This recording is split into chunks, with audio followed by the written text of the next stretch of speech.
Hello everyone, welcome to lecture 23. Today we will be finishing off rotational motion, so we'll kind of finish off by doing the last little bit of energy, so rotational work and power, and then the rest of today's lecture is going to be on the big one, angular momentum, so kind of completing that list of comparisons between rotational and linear motion. Alrighty, so to kick things off, just a quick reminder. Last time we talked about torque.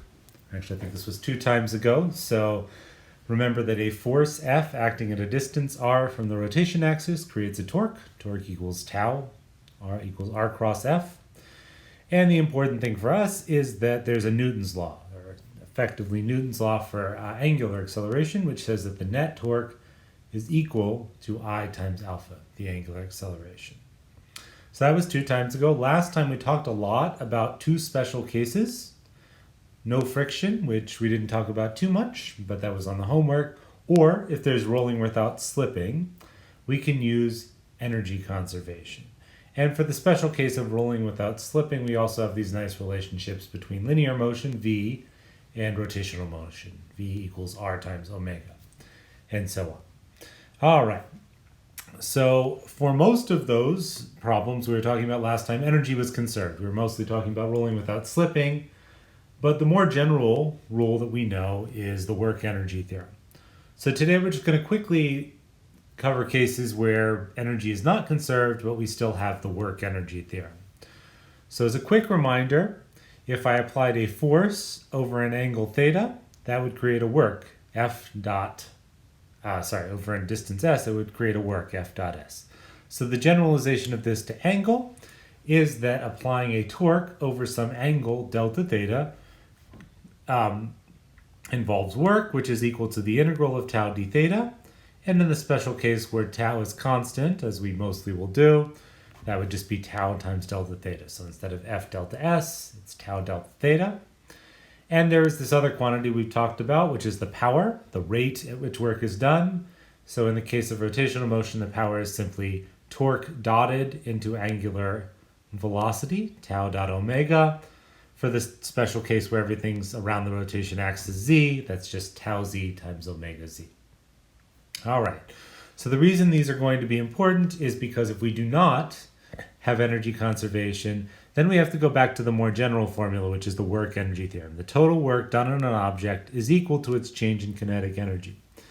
Now that we have rotation, there are simply 2 terms to that. There's rotational work, tau delta theta, plus translational work, F dot s on the center of mass, is equal to the change in kinetic rotational plus the change in kinetic translational. So you just have to be able to account for both of these terms simultaneously. So we'll just do this as one quick example here. Consider the following situation where I have a grinding stone, which is just basically a rotating, in this case, cylinder that's going to rotate. And what the grindstones are used, they're used to sharpen tools, for example, axes here. So imagine you pushed into that grindstone with a force of 70 newtons that's directed straight towards the axis, so perpendicular to the surface of the grindstone. And the coefficient of friction between the stone and the axe, so kind of right here, let's see, my thing's not responding. The coefficient of friction between the stone and the axe, which is right here, is going to be 0.75. So take a couple minutes, figure out what's the torque produced by this friction, assuming the pulley rotates counterclockwise. Imagine that there are no other forces acting, then friction's going to stop us. So figure out how long it takes for this to happen. And then the way this actually is going to work is a motor is going to provide power to continue the rotations at 180 rotations per minute, RPM. So what power is required to keep us at 180 RPM?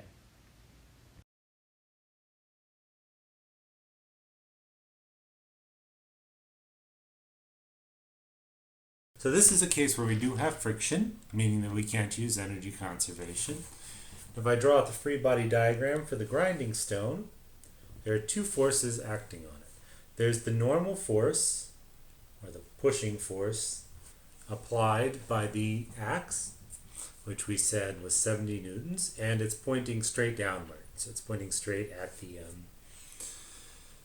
the center. And then there's the force of friction. So let's say the rotation is in this direction, at least the initial rotation. Then the frictional force is going to generally act to stop that. It's kinetic friction, so that's just mu k times this normal force n. Okay, so these are the only forces acting on it.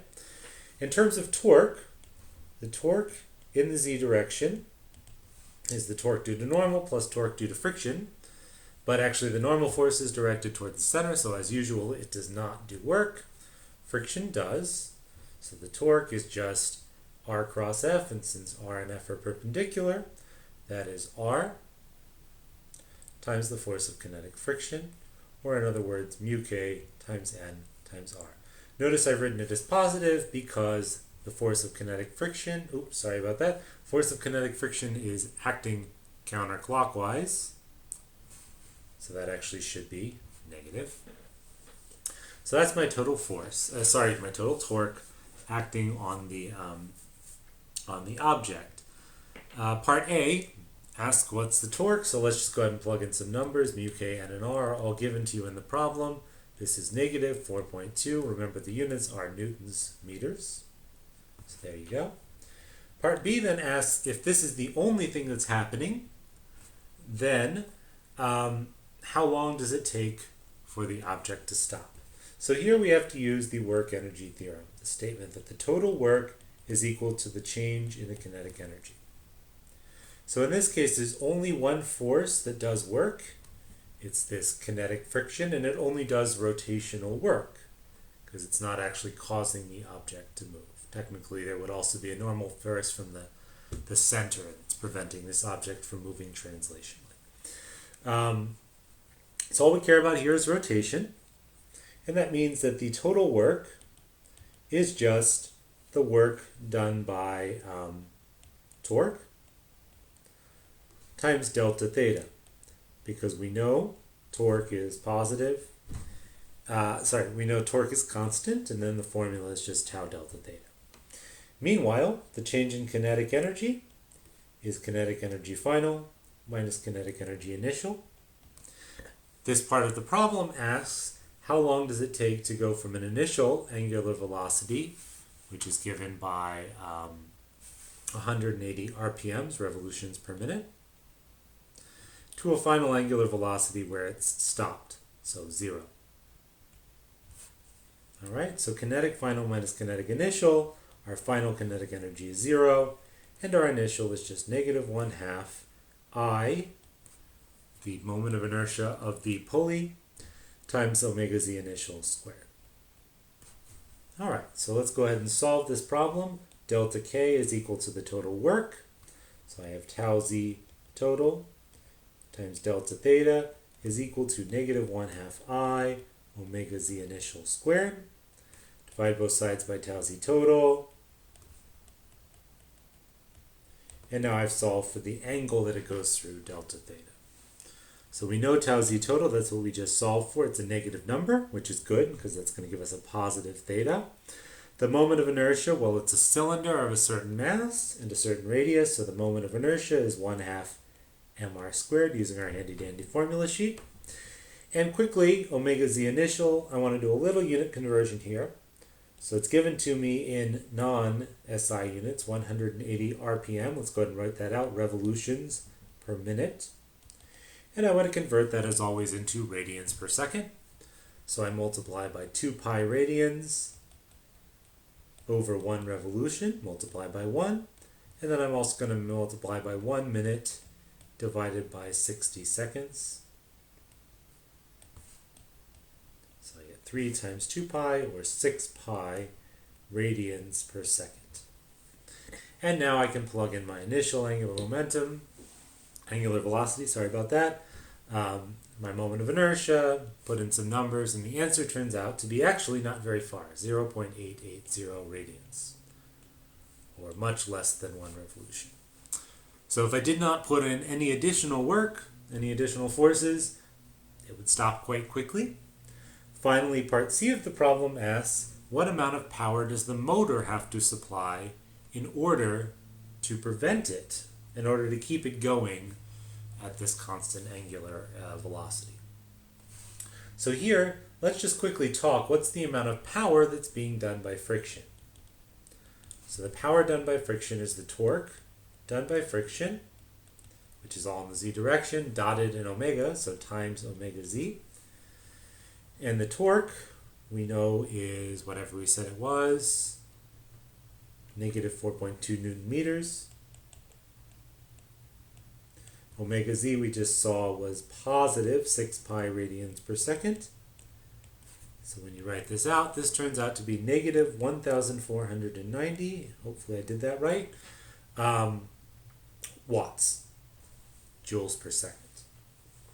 It's negative because this is friction. So friction generally will consume negative power, but that's not what it's actually asking for. What's actually happening in this problem is, here's my drive wheel. I have friction that is causing a negative torque. I should say this is the force of friction. And then what's happening is the motor is basically driving it here around the pivot point. It provides a positive torque in a counterclockwise direction that cancels out this negative torque. So if I want to balance that out, the power that the motor has to supply is simply negative the power that friction is consuming. So that's positive 1,490 watts. And there we have it. All right. So that's all I wanted to talk about in terms of energy and power. Quickly, before we go into angular velocity, I wanted to quickly mention this is something that you can think a little bit about. For those of you who are interested in this challenge problem, the solution to it is in the notes. So you've probably seen this before. There are these really fun toy cars that I at least remember playing with when I was a kid. So here's a 1970s era commercial for them. You remember these zip cars. So you pull a little string, the tires wind up, and then they start to go as soon as you place them on the ground. All right, so the wheel's already rotating, then it starts to go, and then you get all these fun crashes and the kids get very excited. Why do I care about this? This is an example of rolling with slipping. So if you consider the moment right after it's placed on the ground, the object is not moving yet. The velocity is 0, but there's already lots of angular velocity in those tires because I've spun it up with that zip. So imagine this toy car is wound up so that its tires are spinning at an initial angular velocity omega 0, and then you place it on the floor with coefficient of friction uk and mus for kinetic and static, and various other parameters. The question is, what happens? So I want you guys to think about this. The answer, just to give you a sense, is for a little bit it actually rolls with slipping, meaning that it does not satisfy rolling without slipping. It does not satisfy conservation of energy. And then eventually, I want you to think about when, at some point, will it start to roll without slipping. So for a little while, it's going to roll with slipping, and eventually it's going to settle into rolling without slipping. So figure out how far it moves before it rolls without slipping. And if I want it to go fast, do I want my moment of inertia to be large or small? Which of those is going to be best? All right, so that's a fun little challenge problem. For those of you who are interested, the answer is in the notes, but it is beyond the scope of the class. So what is in the scope of the class is angular momentum, and that's what's going to be the rest of this lecture. So here is our periodic table of rotational motion. So far we've talked about every single item on this list, how we can come from some translational object to some rotational object. There's one thing left to do, which is momentum, and its analog, its equivalent in rotational motion, is called the angular momentum, which we will denote by L, capital L. So the angular momentum L is simply defined as moment of inertia I times angular velocity omega. So just like everything else in rotational motion, angular momentum is a vector, and its direction is set by the rotation axis. Sorry about that. So a couple of quick formulas. What do we know that involves momentum? Well, force is equal to dp dt. That means that torque is equal to dl dt. The average force over some period of time becomes the average torque is equal to delta L over delta T. And the big reason that we're going to use angular momentum is that in the absence of external torque, angular momentum is conserved. If there are no external forces causing torque, angular momentum is conserved. So that's the big thing we're going to be talking about a lot today. As a quick side note, the units of angular momentum are nothing special. They turn out to be kilograms times meters squared per second. And for some reason, nobody ever got that named after them. So kilogram meters squared per second is angular momentum. All right. So the general formula is L is equal to I times omega. There's a very special version of this, which we're going to use a lot. Namely, a single particle of mass m, a point particle, or a small object of mass m, moving with velocity v at a distance r from the rotation axis. So if you have a distance r like so, the mass is moving with velocity v, meaning its momentum is m times v, then it turns out the angular momentum can also be rewritten as r cross p, where cross is the cross product. All right, so for some reason, cross products show up a lot in rotational motion. Here they are again. And there are a couple of different ways to compute this, as always.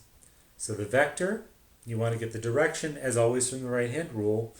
In terms of the magnitude, we can do the same thing that we did when we calculated a very similar formula earlier. When we were earlier talking about torque is equal to R cross F. Remember that there were three different ways. There was the lever arm method. There was the transverse force method, and then there's just trigonometry. So we can do those same things here. Those are really just ways to calculate this cross product. So now just see that V plays the same role as F from earlier. Okay, so with the lever arm method, what we're going to do is we're going to take the velocity. We're going to draw a line along the line of action, along the direction of the velocity, find the point of closest approach, and that is called the lever arm, little l. Then angular momentum will be L times V from R cross V, and then mass out front just stays there. So mLV. It's one way of doing it. Another way of doing it is through the tangential velocity. So again, I take my radius vector here. I find the component of velocity that is perpendicular to that radius. That's called the tangential velocity. And then my formula becomes R times V tangential, just like earlier. And again, this m comes along for the ride. So these, again, are completely equivalent to how we calculated torque. R cross F, now it's R cross V. And the mass just comes along for free in all of these formulas. So those are two nice ways of doing it. Again, depends on the situation which you want to use. The other option, as always, is that R cross V is just has the magnitude RV sine theta, where theta is the angle between those two vectors. And again, mass comes along for free. So L can also be written as mRV sine theta for a point particle. So this is the formula for angular momentum of a point particle.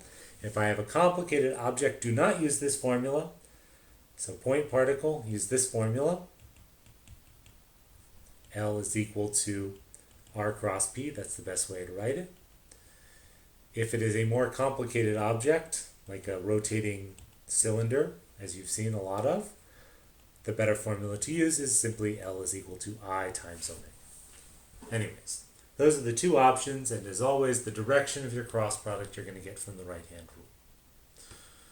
All right, so let's do a couple of examples of this. Just practice calculating angular momentum. We'll do this one together, and then I'll ask you to do the next one on your own. So Halley's Comet's going to rotate around the sun. The center of mass is very nearly at the center of the sun, and therefore, let's just call the center of the sun as the axis of rotation. So the question is, what is the angular momentum of Halley's Comet? If you like, you can pause for a second here and try to give it a shot. Otherwise, we'll go over it together. All right, so let's go ahead and see what's going on here. We have Halley's Comet rotating around the center of the sun. The object we're interested in, the point object, is Halley's Comet, which has a mass of m, has a velocity v, and if you consider the, let's say, the x-axis pointing to the right as usual, y-axis pointing up, we have a velocity that is an angle lowercase phi above the horizontal. And here's the sun, which is the axis of rotation. And what's told to us is that the angle between the horizontal and this vector r that points out to Halley's Comet is theta. So there you go. That's the setup we have. And we again have many different formulas to calculate this guy. The one that I prefer is L is equal to, as a reminder, M R cross V. Okay, so that's always the formula. But the magnitude of this angular momentum is simply going to be mRV times the sine of, let's call it alpha, where alpha is the angle between them. The reason I'm writing it as alpha is I don't want to confuse it with this angle theta that's already drawn in the figure. All right, so what's the angle between these two vectors?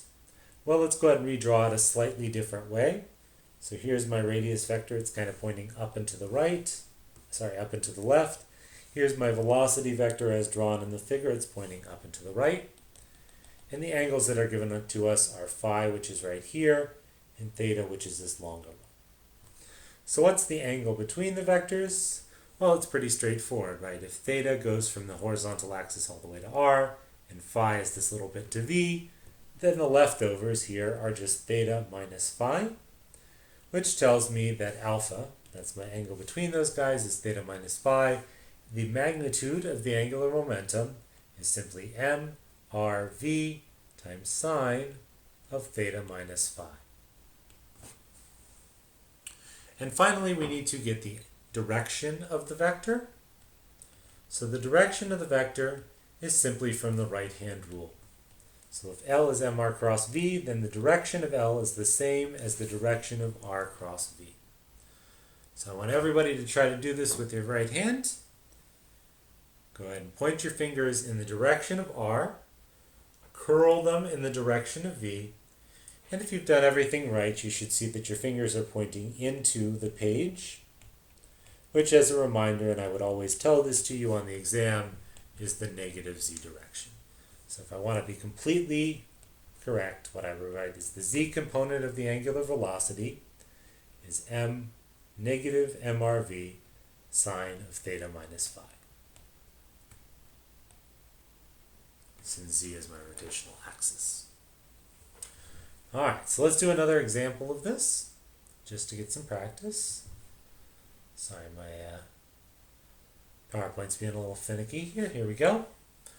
So if anyone's seen the old school Superman, you may remember that at some point Lois Lane dies in a car accident, and the way that Superman saves her is he simply turns the earth backwards, which of course, as we all know, turns back time. So imagine that Superman does this. It takes 40 seconds for him to reverse, and time that in film footage. It takes 40 seconds for him to reverse the angular momentum of the earth. And what I want you to tell me is, what is the average torque that he produces, assuming that the earth starts out spinning in the positive z direction?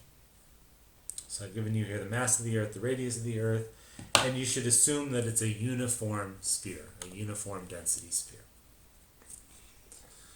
All right, so hopefully everyone's had a shot to do this problem. This is just a slightly more complicated version of the angular momentum formulas. We now have a complex object, a sphere. What is this, number 4? And what we have is the following situation. We have an initial situation if I'm looking down on the Earth, where it's rotating counterclockwise. Remember I said it was a positive initial torque. So I'm looking down on it, it's rotating in this direction. Let's call it at omega 0, which is in the positive z direction.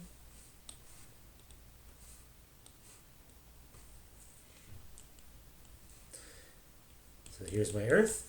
And then at the end of the day, Superman has applied a torque to the Earth and caused it to start to rotate clockwise at the exact same angular velocity, omega 0. Question is, to get from here to here, what torque do I have to apply on average? And there we have to apply to our formula. The average torque is simply equal to the change in angular momentum over the change in time. We're told that the change in time is, what did I say, 40 seconds? Let's quick look here, 40 seconds. And we need to simply calculate what is the change in the angular momentum. So let's start with the initial angular momentum. The initial angular momentum. So first off, it's all in the z direction because it's rotating around the z-axis as usual. And that's simply going to be given by this other formula. So for a solid object, we use I omega. For a point object, it's mr cross v. Because this is a solid object, meaning it's I times omega z initial. And as we said, omega z is initially positive. It's omega 0. And the angular momentum of a sphere is something you would have to look up, or it would simply be given to you on the exam. It turns out to be, let me just remind myself, 2/5 mr squared. So that's the initial angular momentum of the Earth. And then the final angular momentum of the Earth is simply negative that. So it's I times omega z final. And since it's going at omega 0 but in the opposite direction, that's simply negative 2/5 mr squared times omega 0. So when I plug these guys into the formula, the average torque, it's in the z direction because my change in my angular momentum's in the z direction. So that's Lz final minus Lz initial divided by delta t, which is negative 4/5 mr squared omega 0. When I add these guys up, subtract them I should say, over delta t, which was 40 seconds. You plug in some numbers, this turns out to be negative 5 times 10 to the 24 Newton meters. Quick side note, I guess I should say what I'm using for omega 0. So we should do a little bit of a units conversion here. So omega 0, what is the angular velocity of the Earth? Let me put it to you slightly differently. How long does it take for the Earth to do one revolution? So one revolution around the Earth's axis is 1 day, kind of by definition. So all I have to do is I have to convert this into appropriate SI units. So 2 pi radians is equal to 1 revolution. 1 day is 24 hours. And finally 1 hour, sometimes useful to know, is 3,600 seconds. So you plug those numbers in, you put that into the formula for the torque, and what you get is negative 5 times 10 to the 24th Newton meters. All right. So that's angular momentum. And as I say, on its face, there's not all that much you can do with it, but it has a really important property, which is that in the absence of external torques, angular momentum is conserved. So the reason for this is very similar to conservation of momentum. The external torque is the change in the total angular momentum of the system, dt.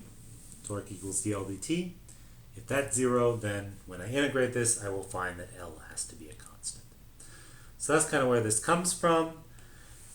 Now it turns out that this is actually very, very useful. It's arguably more useful when you get to more advanced classes than conservation of momentum, actually. So there are a couple of reasons why this is so useful. The big one that's going to be relevant down the road if you continue in physics is what are called central forces. So there are many different ways I can get no external torque, but a big one is what's called a central force. So that's any force that's kind of acting between two objects where it's pulling them together towards a common center. So here's one that I've illustrated. If I have two objects tied together by a spring, that spring is pulling them both towards the middle of the system. It turns out, if you look at the gravity between the sun and the earth, the same thing happens. I have the sun over here, I have the earth right here, and they're both getting pulled in towards a common center by gravity, and therefore the net angular momentum of the sun plus the earth in isolation would be conserved. And similarly, the electromagnetic forces that we're going to consider in 2326, and pretty much anything that you would want to write in most common situations in physics is what's called a central force and therefore has conservation of angular momentum. So that's the big one. That actually is going to be relevant to one of your homeworks, so keep that in mind. But for our purposes, the more common thing we're going to see is situations where, for example, the masses move internally, or situations where two objects collide. So the examples of this that are very common are if a skater is moving along. So if you've ever seen a skater spin, they'll start out spinning very slowly, and as they bring their arms in together, there is no external torque on the system. These are all torques that are happening within their body. So it's kind of an equal and opposite reaction pair, meaning that the net torque is zero and the angular momentum is constant. But since the moment of inertia changes from here to here, so I initial, omega initial becomes I final, omega final, omega can change even though angular momentum does not. We're going to do that in an example here in a couple seconds. The other thing we'll see every once in a while are rotational collisions. So this is kind of the rotational equivalent of inelastic collisions. I don't know, I have two gears that are coming together, they collide into each other. A bit artificial, but we do like to ask these types of questions in physics, just FYI. So anyways, angular momentum is a big conservation law. You will need to use it a reasonable amount. It's a pretty big concept on this next exam. And so for our purposes, let's just go over a couple of quick examples of this, and that will be all that we will cover for this class. So consider the following situation, and I really strongly encourage you to try this at home. I'll do my level best to give you an example here in person. So ideally, if you have a nice rotating chair, go get your best rotating chair. It really works well. We are fortunate enough that for whatever reason, this crappy Office Depot chair that I bought 10 years ago is like the best rotating chair I've ever found in my life. It's amazing. But even if you don't have that, you can just stand up and do little, twirls in your kitchen. The kind of same thing. So this is our version of the skater. I want you guys to either stand up and try to rotate around and do this, or find your best rotating chair and give this a shot. So grab two heavy objects, and I'm going to do the following situation. I'm going to start out extending those objects as far as possible. Let me make sure I'm not going to knock over any of my lamps or my iPad. I'm going to start rotating slowly.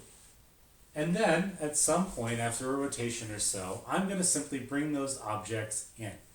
What I'm doing by that, my body itself doesn't change moment of inertia, but these guys are going from a large radius to a small radius, changing the net moment of inertia of the system. And since these are all internal forces, angular momentum will be conserved. So I want you guys to predict what's going to happen when I go from here to here. I'm going to speed up, slow down, or stay the same. Alright, here we go. If I knocks over something, it was intentional. I promise. Alright, good luck, iPad. So I'm not rotating that fast.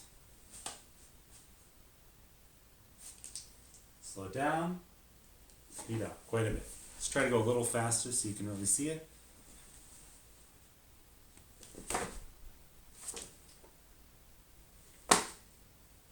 Everybody sees when I bring those objects in, go about twice as fast. Full disclosure, when I did this demo in class, there's a really nice rotating stool and some barbells. First time I did this, I was wearing slacks and I went flying off the bar stool. So this was a successful demo by my standards, and I hope everyone else had a chance to do it successfully. Alright, so imagine this situation. I hold out these barbells of mass 1.3 kilograms at some radius, and when I pull them in, my angular speed doubles. So what I want you guys to do is take a couple of minutes and see if you can tell me what is my moment of inertia on the basis of this. You can treat the mass of the dumbbells as point particles and forget about the moment of inertias of my arms, because I assure you, my arms at the amount I work out are not as heavy as barbells. Alright. Very good. So I'm going to assume you've given this a quick shot. Let's go over together what's going on in this problem. So as I mentioned, this is a stereotypical example of conservation of angular momentum because it's kind of like the figure skater that's spinning around. All of my forces can create torques, but they're all internal. They're all kind of different parts of my body are rotating differently. But the net torque is zero, and therefore angular momentum is going to be conserved. So here's a situation where I have an angular collision in quotes, where initially I'm rotating around with these barbells held very far out. So I'm going to go ahead and kind of draw out a very crude approximation. So I have two barbells of mass, let's call them little m. At radius r from me, I'll be the square. For the purposes of this example, you do not need to know my mass. You just need to know my moment of inertia, which we'll call I me. And the distance here is r for both of them. So first off, we need to figure out what is the initial angular momentum. So the initial angular momentum is simply the initial moment of inertia times omega initial, which I think in the problem is given to us as omega 1, symbolically. What's I initial? Well, remember, moment of inertia can be added together. So similar to how my mass is the mass of my torso plus the mass of my arms plus the mass of my legs, moment of inertia is the moment of inertia of my torso plus my legs plus my arms. Okay, so you just add up each piece individually. In this problem, I have kind of all of me lumped together as I me, plus one of these masses plus the other mass. And what is the moment of inertia of a point particle, a small object at radius r? So remember, this is an important one. I of point particles is a sum of mI/ri squared. So here, this is mr squared for the first guy, plus mr squared for the second guy. In other words, the total moment of inertia is just my moment of inertia plus 2 mr squared. Now what about final? So at the end of the day, I have not moved. I'm still sitting here in the middle. But what's happened is I brought the barbells in very, very close to my body. And at leading approximation, let's simply say that these guys are now at r equals 0. So they're right on that axis of rotation. That means that my final moment of inertia is now just me. I me. And in this case, my final angular momentum is I final times omega final, which is I me times omega final.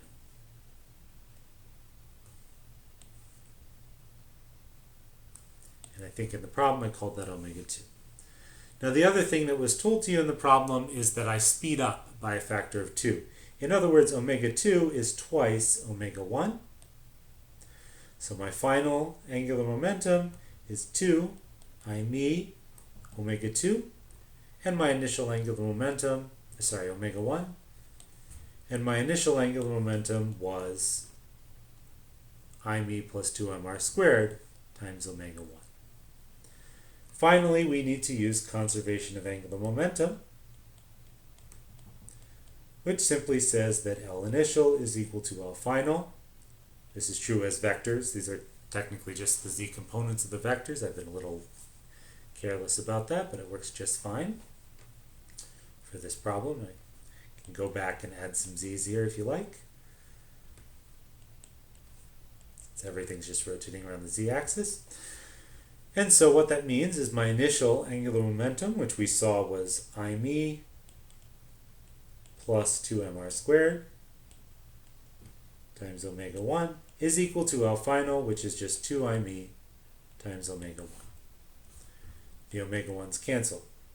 The I me I can bring over to the other side, so that's 2 I me minus 1 I me is I me, is simply equal to 2 mr squared. The moment of inertia of those two barbells, and I know these values. I know that their masses were given to us. What was it? It was 1.3 kilograms. The radius at which this is acting is 95 centimeters, 0.95 meters. And when I plug it in, it turns out that my moment of inertia is 2.3 kilograms meters squared. So there you go. And one more quick example of moment of angular momentum. Imagine the following situation. I have a disc-shaped merry-go-round of mass m equals 50 kilograms, radius 1.5 meters, rotating at an angular speed of 0.25 RPM, so revolutions per second, I'm sorry. And a frightened toddler is sitting in the middle trying to get off, meaning right on the rotation axis. Now what's going to happen is the father's going to come running along at a constant velocity v, going straight to the right, and jump on the merry-go-round. So the first question that I want you to think about is, should the father jump on the merry-go-round here, kind of towards the center, or here, towards the edge? Which is going to be easier to stop the merry-go-round? And once you've thought of that, what speed must the father achieve in order to successfully stop the merry-go-round? All right. So again, I will assume that you've had an opportunity to solve this problem. Let's go over what's happening here together. So again, this is a case where there are no external torques in the problem. The only interactions are between the merry-go-round and the father. So that's the only force, and that's all internal. It's like a collision. So angular momentum is conserved. And so all we need to do is we need to figure out what's happening initially, what's happening finally, and then solve the problem. So let's actually start with the final, because the final is very straightforward. At the end of the day, what happens is the merry-go-round with the toddler sitting right at the axis of rotation has the father on it. So I'm going to put the man right here. And they're all just stopped. So at the end of the day, everything is stopped. We don't need to even worry about the moment of inertia. It's just done, basically. Everything is stopped, and therefore the angular momentum final around the z direction, if z is, as usual, out of the plane of the board, LZ final is simply 0. It's I times omega, but omega is 0. So L final is 0. Let's talk about initially. So initially, I have two things happening. I have the toddler spinning around on the merry-go-round, and the merry-go-round is going counterclockwise at some omega z initial, which is given to us in the problem. And I have the man. Maybe let me move this over slightly. So this is my merry-go-round. The toddler, by the way, is also on the merry-go-round. Let's call the toddler's mass little m. And then I have the man who's running along at a constant velocity v. Okay. And as drawn here, the velocity is in the positive x direction. And he's going to jump on somewhere along the y-axis, so at x equals 0. All right, so let's quickly figure out what are the angular momenta of the two objects in this problem. Let's start with the wheel. That's the easier one. So actually, we'll do everything individually. Let's do the toddler, let's do the wheel, and let's do the man. So first up, what is the initial momentum of the toddler, which is little m, in the z direction? So this one's a teeny bit tricky, but the answer is 0. And the reason for that is not that the toddler is not spinning, but that the toddler is right at the axis of rotation. So that's simply I of the toddler times omega z. Omega z is not 0, but the toddler is a point particle that's sitting right on the center. The moment of inertia would be mr squared, and r here is 0, because he's sitting right on the center of axis. So indeed, the toddler doesn't contribute to this problem. On the other hand, the merry-go-round, which I will call G for go round, I don't know. So LZ of the merry-go-round initial is definitely not 0. So the easiest way to do this is simply I of the merry-go-round times omega z. Notice that omega z is a positive number because this is moving in the counterclockwise direction. And it's told to us that this guy is a cylinder, so I, as in most of my problems, is 1/2 mr squared, meaning that the initial merry-go-round is simply 1/2 mr squared times omega z of angular momentum. All right, now let's talk about the man.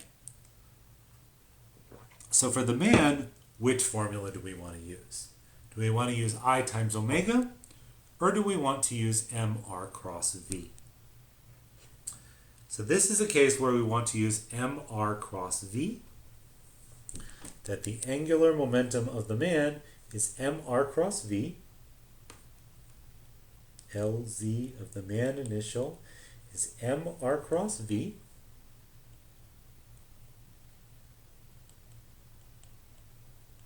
And the reason for this is simply it's a point particle. So this is actually the overall formula.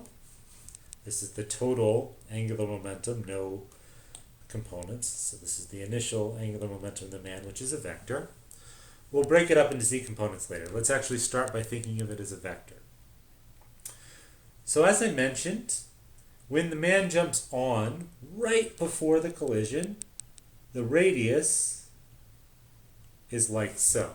It's from the radius that he jumps on is from the center to somewhere along the y-axis. Okay?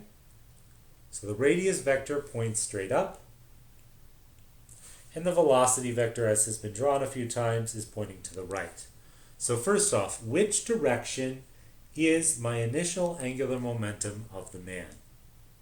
Which direction is mr cross v? So this, you want to just be very comfortable practicing your right-hand rule. Point your fingers along R, straight up, curl them in the direction of V, and you should find that your thumb points in the direction of negative Z. So this is in the negative Z direction. That's R cross V. And that's the same direction as my angular momentum. So the angular momentum is going to be in the negative z direction. And now we need to figure out the magnitude. So the magnitude of the man's angular momentum is just mr times v. And this is pretty straightforward simply because the radius vector and the velocity vector are perpendicular. R is perpendicular to v. Give it 1 second here.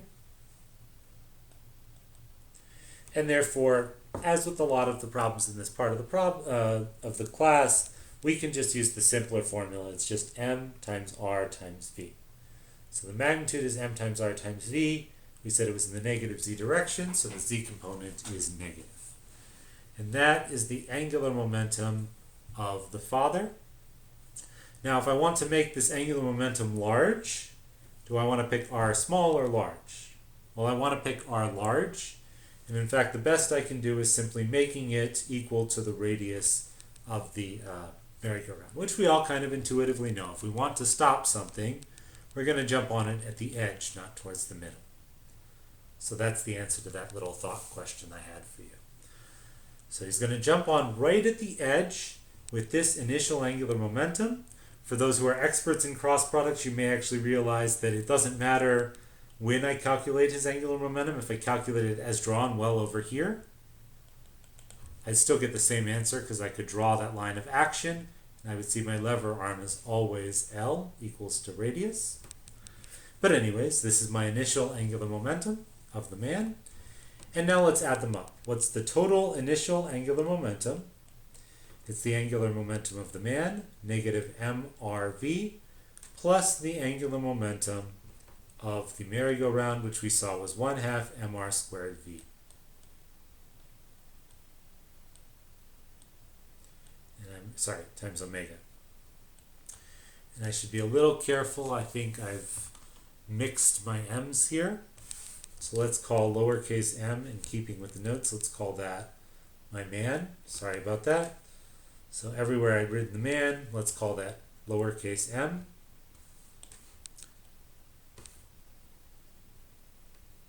So the man has mass lowercase m. I apologize about that.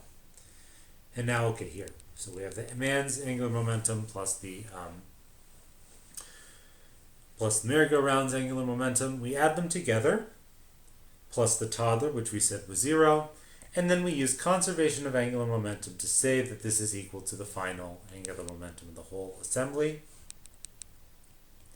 which we said was 0. And so finally, we're in a good position.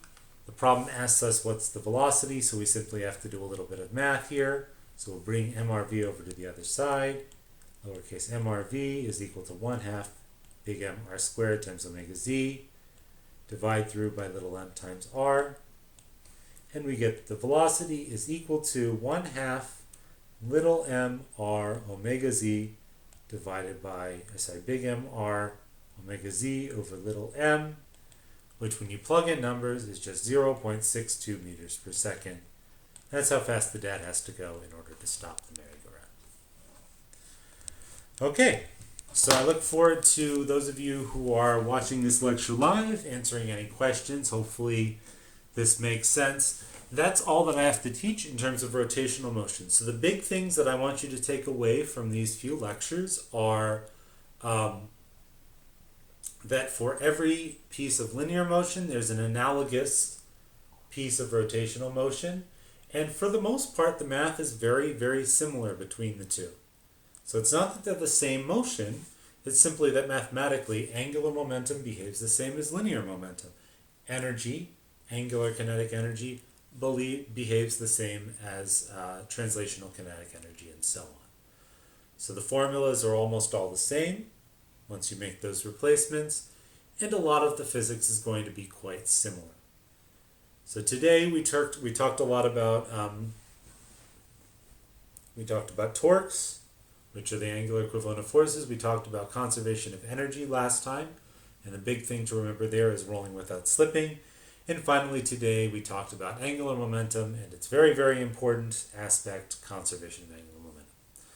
So if you can kind of get comfortable with all of these concepts, that should be plenty for the exam. For those of you who are interested, I have a couple of other things that are in the book or related to things that are in the book. Go a little beyond the scope of what I would ask on the homework or on the exam, but it's a good opportunity to test your understanding, and I think also just kind of a cool set of examples. So the rest of this will not be on the exam, but it is material that I think is interesting and is something that you should consider watching, even if you're not interested in crazy calculus. All right, so the first thing I wanted to do was give this example. This is a very stereotypical example that physicists really like. And the reason this is nice is it allows you to kind of get some practice breaking rotational and translational motion into two separate pieces. So consider the following situation. I have two blocks of equal mass that are tied together by a light string, and everything is frictionless. So t equals 0, that red block is rotating with an angular speed, and I'm holding the blue block at rest with my hand, and then I'm going to let go of it. I'm going to let go of the blue block and see what happens. So the question is, after it falls half a meter, r0 over 2, what's the final angular speed of the red block, and what's the final linear speed of the blue block?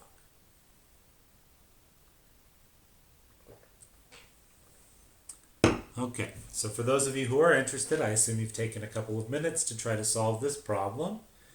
This is a tricky one, no question, but it's a really nice example of what I would call kind of like an elastic collision for rotational motion.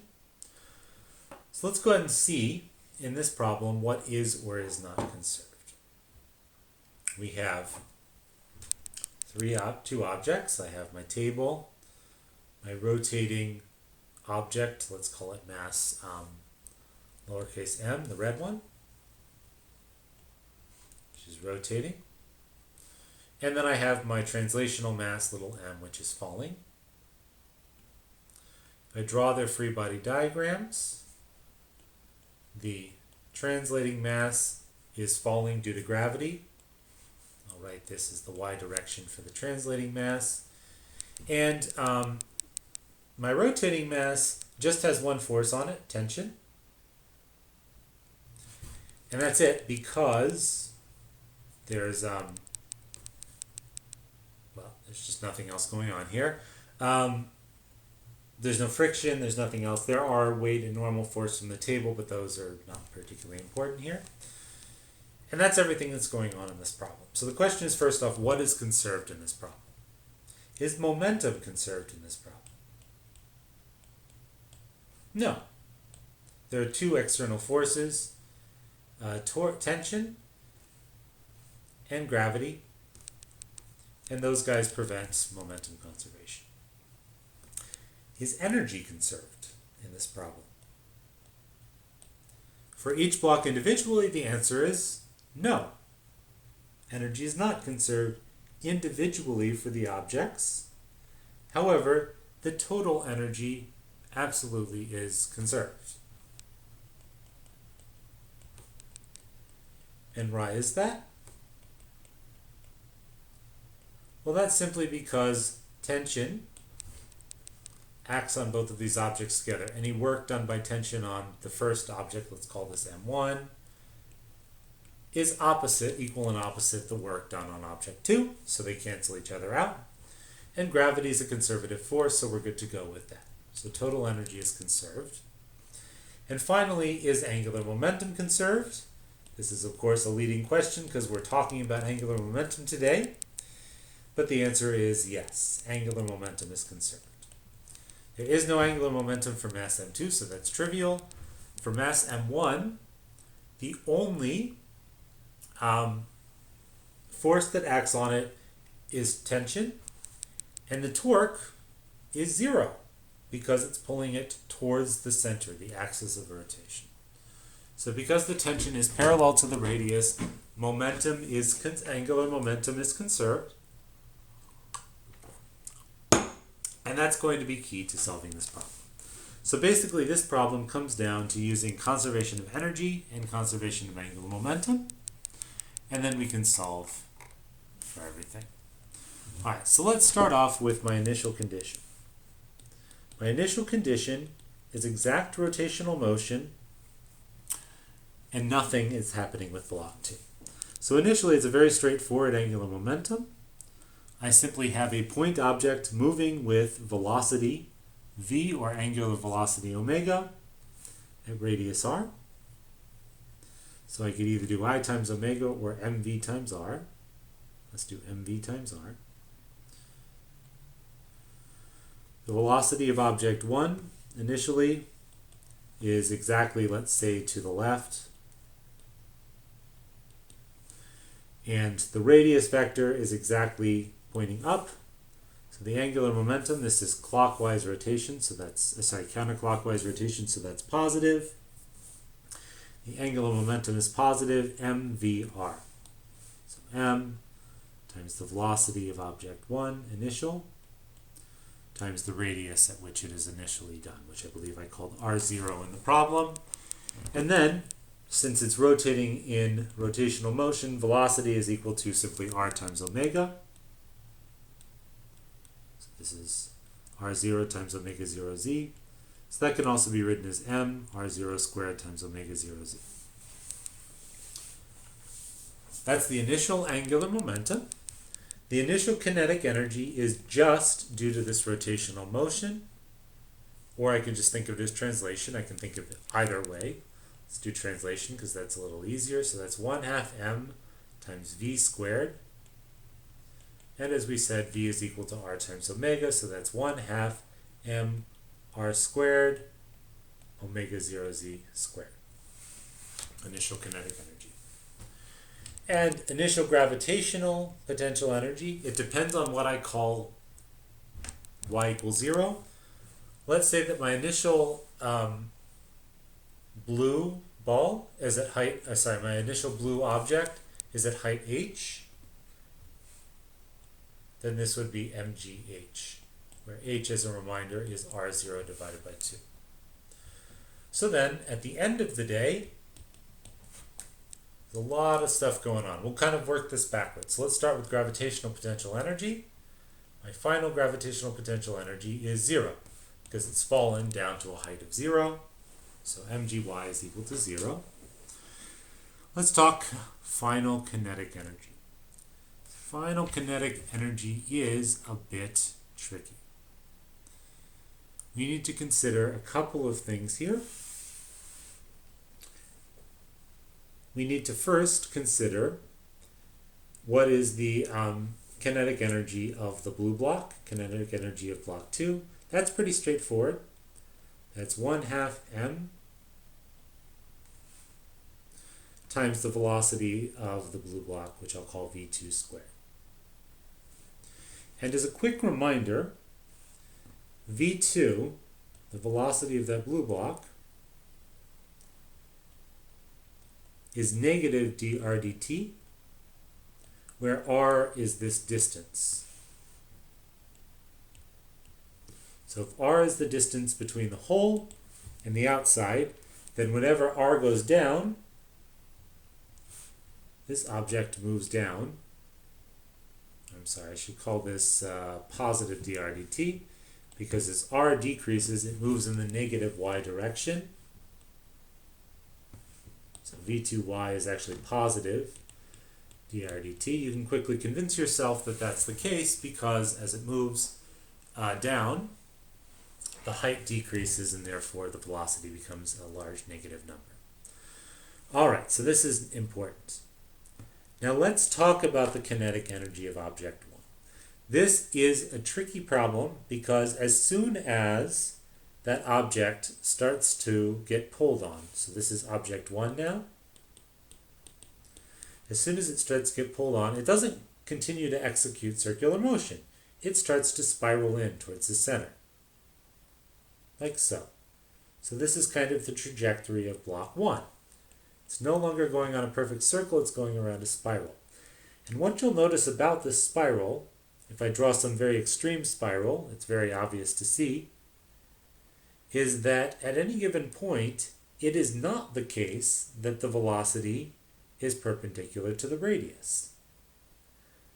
In fact, that velocity has both a tangential component and a longitudinal component.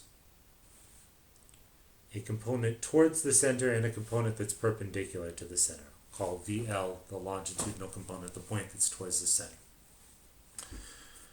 So that's really key.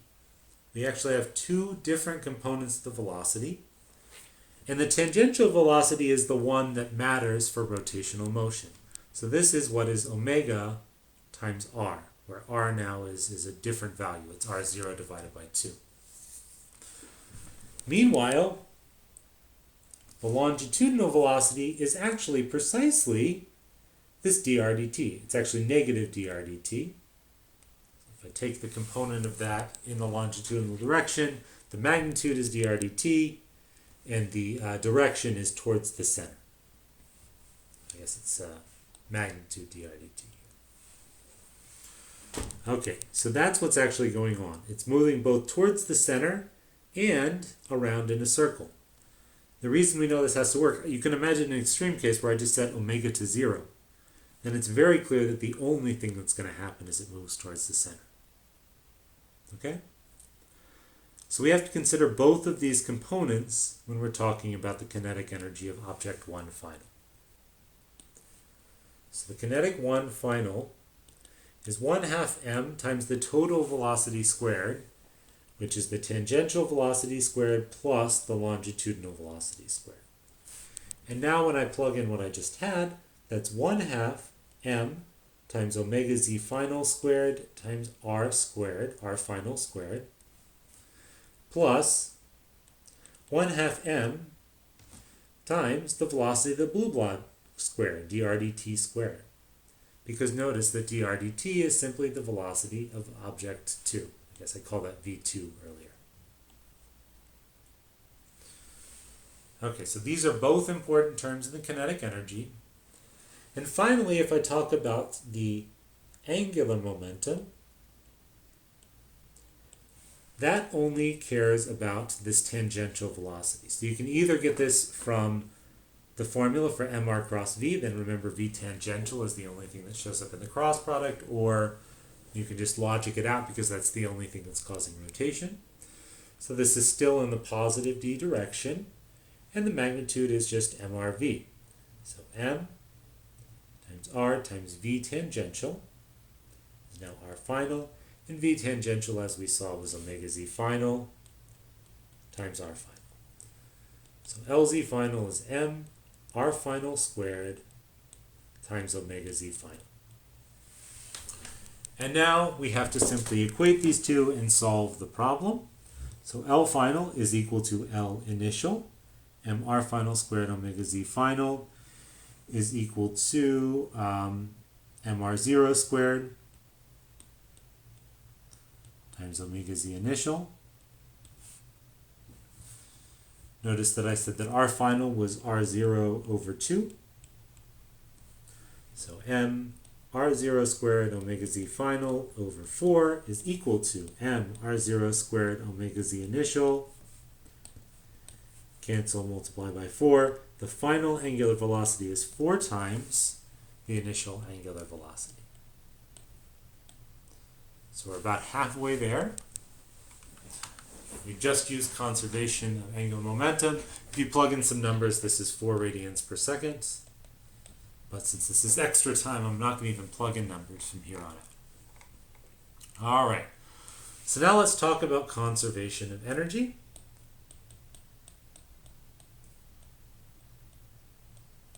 That's what's going to allow us to get the final velocity, the final speeds of these particles.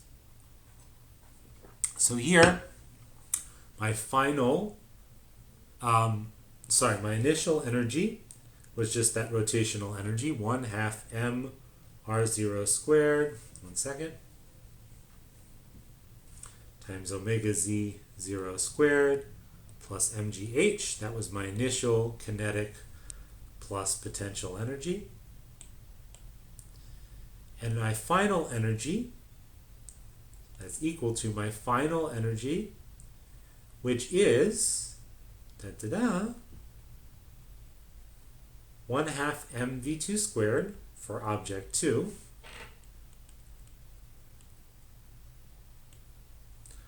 plus for object 1 1/2 mv2 squared again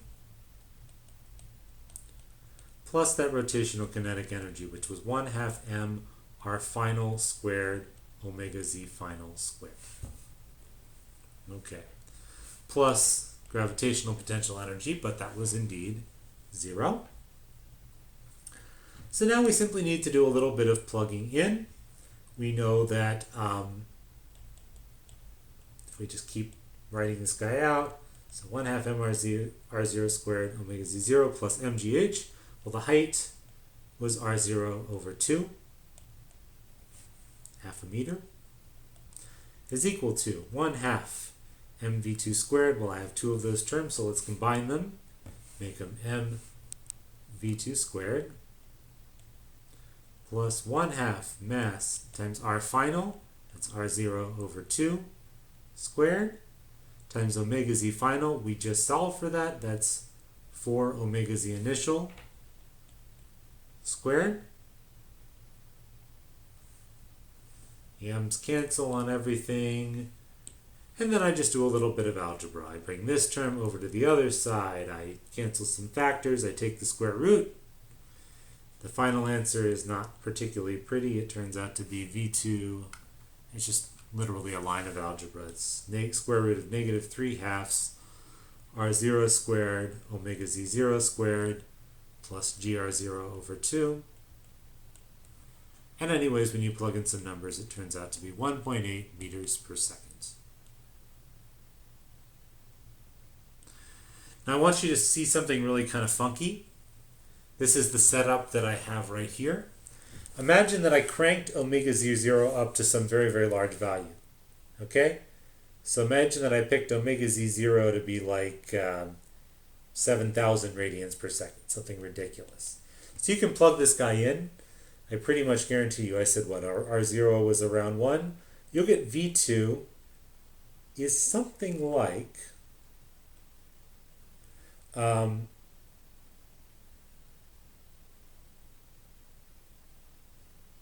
Did I do this correctly? Let me just double check here.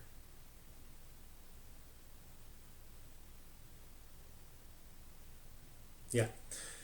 V2 is going to be something like, well, it's going to take the square root of a negative number, so it'll give you crap at the first time, but you'll realize that you made a mistake somewhere up the road when you made the assumption that dr dt was positive, so you'll have to go back, you'll have to change that sign. But if you do this carefully, what you'll find is that v final will be of order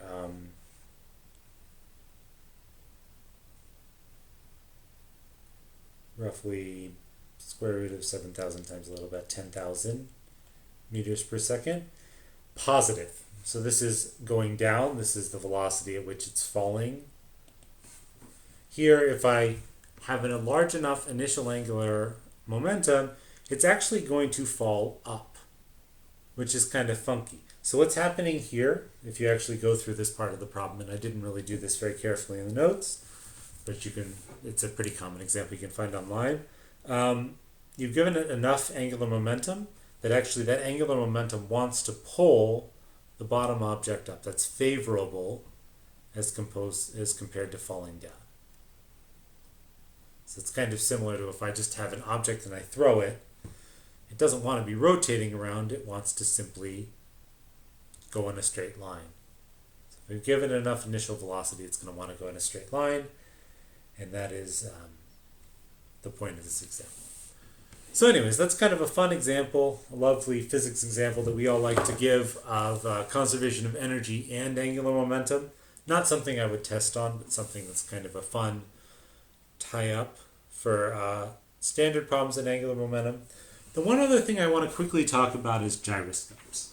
So gyroscopes, or tops, are the nightmare of a lot of freshman physics students. Mathematically, they can get super annoying. But they're actually not so bad, and they are incredibly useful, so I really want to say a few things about them. And the idea of a gyroscope is that torque does not always have to be in the same direction as angular momentum. For every single problem so far that I can think of, we've always been considering a situation where rotation is around a certain axis, let's call it the z-axis, and then torque is around the z-axis, angular momentum is around the z-axis, and then you just do equals torque is dl dt. You just kind of proceed from there, and everything else goes very nicely. However, that is not required. Torque is a vector, angular momentum is a vector. Those vectors do not have to be pointing in the same direction. And for situations where they don't point in the same direction, you can get very nice behavior, such as what's called gyroscopic motion or precession. So we'll solve a particular example of that, which is the following situation. It's like a bike tire around a pivot, or a flywheel around a pivot as follows. So here we have a flywheel that's rotating very, very fast. It's pivoted as such. And if we take a quick look at this video, what you'll see, this is like a flywheel version. Precession frequency goes up. So what he's done, he's spun up that bike tire very fast. And now he's going to place it on the pivot, and we're going to see what happens. So I will put some weight on there. What you should see is that the entire bike tire is going to go around in a large circle, which is a phenomenon known as precession. Alright, so we're going to start off by spinning it up as fast as possible.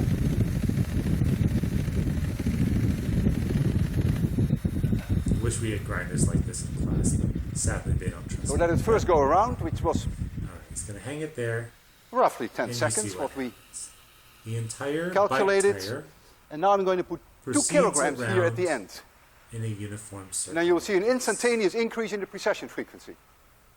You see it goes much faster now. Hang a little extra mass, which is not Take something it we'll off, solve. It goes a little. and then it goes back to its roughly 10 seconds. So what I've done is, All right. So let's see what's going on here. It's very much the same as what's drawn in this figure. So I have the bike tire, my flywheel that's rotating very fast at an angular frequency omega, and it's pivoted as shown about a center. And what happens is the entire wheel is going to rotate around, let's say, the z-axis here, this axis right here, in a rotational motion that's called precession. So the easiest way to see how this works is to simply see where the forces are on this problem. So if I draw this out, I'm going to try to draw one particular view of this. So it's quite hard to see how these gyroscopes work, but it's straightforward in at least a couple of views. So here's the pivot point, the attachment point of that bike tire to the string.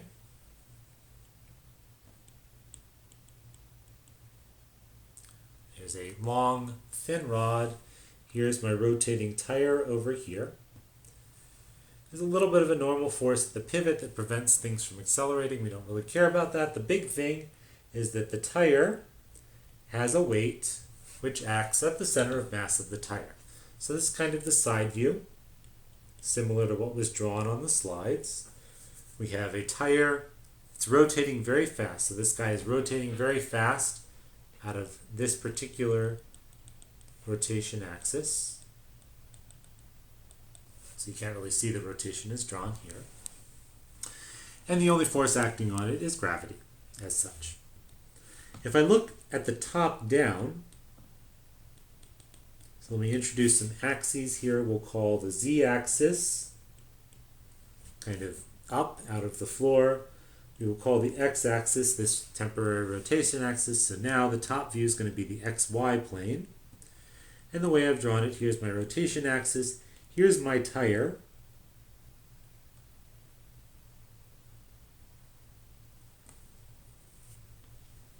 And now I'm looking down on that tire as it rotates.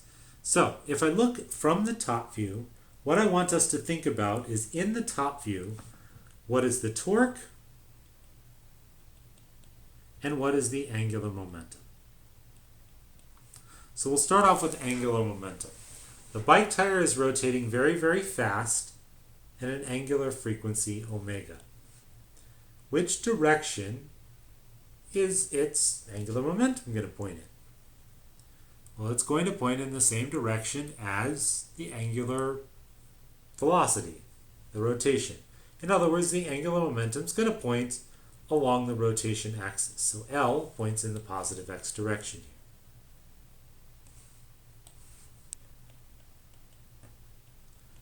Now, which force will cause torque? So there are only two choices. There's the normal force and there's gravity. As usual, the normal force acts at the center of rotation, so it has no torquing. Gravity will create torque around the rotational axis drawn here, around the point of rotation. Now really we should think of the pivot as a single point of rotation. There is a torque tau. So torque is R, the distance between the pivot and the force, cross F. Torque is R cross F. So if I look at it in the side view here, point my fingers along R, scoop them down towards mg, I get that the force is into the board. When I translate that into the top view, that tells me that my torque is in the positive y direction.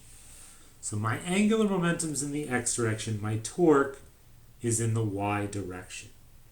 And this is very different than what you're used to.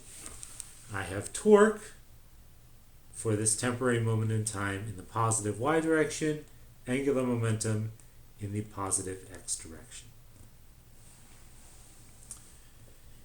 And now I actually have to solve the more complicated formula. Torque is equal to dl dt. L is the full vector, and tau is also the full vector. So this is a little bit more complicated mathematically, but it's actually something we've seen before. So where have we seen a formula that kind of looks like this? We have two things that are perpendicular to each other, but they satisfy the relation. So we've seen this in centripetal acceleration. We have centripetal acceleration for constant speed is equal to dv dt. And what we had was centripetal acceleration was towards the center, and the velocity was around the circle. Here I have torque, which is around the circle, and angular momentum, which is towards the center. So it turns out mathematically these are the same thing, and we're actually going to be able to solve it using the same piece of physics, or at least using the same piece of math. So the way I'm going to do that, if I take the top view again, I'm going to draw a slightly bigger version of the top view. So it starts off, it's pointing in the x direction. Here's my x axis, here's my y axis. And it starts off kind of here, let's say. And then the entire tire is going to go around in this large precession circle, right? Like so. So kind of halfway along, maybe it's here. I can specify the position of the tire by simply the angle, which I will call, I don't know, beta, between the x-axis and where it is, the center of mass of the tire. And notice that when I do that, my my angular momentum is always going to be in the direction there of the rotation, and my torque is always going to be in the direction of the circle, as above. So if I want to write this in terms of math, you can pretty easily convince yourself that the angular momentum within the xy plane, so the x component is going to be like cosine of beta, because you notice it's maximum when beta is equal to 0. So that's that's I of the tire times omega 0 of the tire times cosine of phi, comma sine phi, comma 0 in the z direction. And the torque is kind of the opposite of this. The torque, again, we said was entirely due to gravity. Gravity acts at a distance r, so that's simply mgr, r cross f, times, well, if you're careful, you see that originally it's all in the positive y direction, so that's cosine of phi in the y direction. And if you take a look at the x direction, you see that for a small beta, it's in the negative x direction, so that's negative sine phi, comma cosine phi, comma 0. So my torque and my angular momentum satisfy this property. And now all I need to do is I need to figure out what can I do to make torque equal to dl dt. So if I take a time derivative of I omega cosine phi sine phi, that's just I omega d phi dt, times the derivative of cosine phi, that's negative sine phi.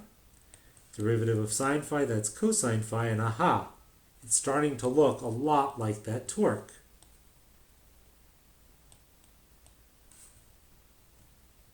So I have sine phi, cosine phi 0 in both terms. And if I want to make these guys equal, all I need to do is set mgr equal to I omega d phi dt. And now if I want to solve for d phi dt, which is the only thing I don't know here, that's a constant value, and it's equal to mgr divided by I times omega. So that, my friends, is the precession frequency, capital Omega. That's how fast it rotates around this common center, and that's something that is very generally useful for these sorts of gyroscopes or bike wheels or any rotating object that is going around the center. So I want you to notice a couple of quick things. This omega is going to be made large if either it's going to be made small if either I is large or omega is large. So that's a phenomenon known as gyroscopic stability. If I have a lot of angular momentum trapped in that rotating object, it's very hard to cause it to rotate. It's very hard to tip it over, because doing so is going to require changing that angular momentum by a lot. So that's a general property, is that if I have a very large angular momentum, it's very difficult to rotate that object, because that would require me to change its angular momentum. That requires a lot of torque. So that's one of the things that you can notice in this formula. The other thing, I guess that's the only thing to say about this formula. The one other thing I want to mention is this is very broadly relevant. So for example, if you've ever biked, because a lot of you guys are doing that right now, because what else do we have to do now that we're all trapped inside? But if you are biking, you're finding yourself using gyroscopic stability. You're using a very large angular momentum of those bike tires to avoid yourself tipping over. If you start to tip a little, angular momentum is going to try to kick you back to your original state, because if it didn't do it, that would require the entire angular momentum of the bike tire to be very large. That's actually why the bike tires are created such that they're very heavy around the outside, but with very thin spokes towards the inside that don't carry a lot of the weight, because that pushes the angular momentum, the moment of inertia as high as possible, without causing any more mass. So it makes it more stable, which is very nice. That's also why actually if you biked, you're actually more stable the faster you go, because then you have gyroscopic stability. You have so much angular momentum in the denominator that it's actually kind of hard to turn at high angular, and when you're going very fast. So the tires are rotating very fast.